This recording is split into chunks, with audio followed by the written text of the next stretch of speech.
Hi guys, welcome to my videos. So guys, in a great initiative, Government of India has allowed UPI payment functionality to be used by foreign numbers too in India. So as of now, it has been extended to some countries, not all, and luckily Canada is one of them.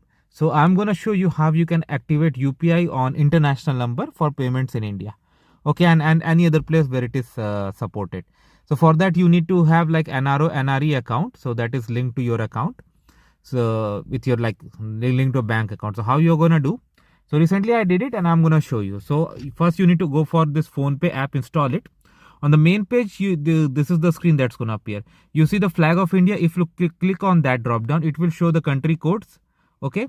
So to select the number based on your country code. Like for me it was Canada, so I selected Canada.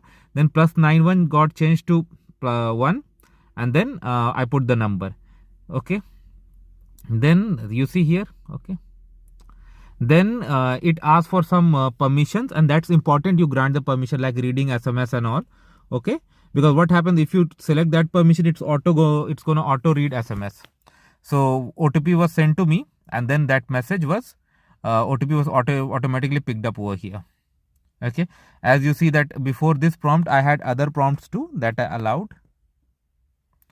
Now here you need to select the bank that you are. It should be here, like these are some popular banks on top, but there are other banks too, so you can select your bank.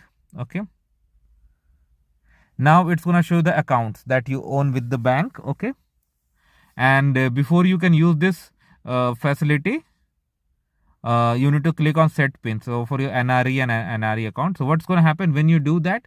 After that I could not click I could not take screenshots because that facility is disabled. In the next screen it's gonna send an OTP to your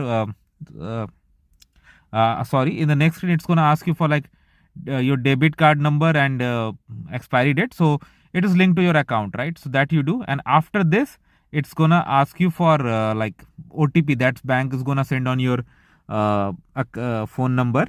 So make sure you read the OTP and provide that, and then you can see here. See, for me an arrow it's coming as reset pin because pin is set. So now I can make transactions using this account. So that's how simple it is, guys. So I hope you're gonna like this video. So let me know what you feel about it. Thanks for watching. Please subscribe to the channel. Thank you.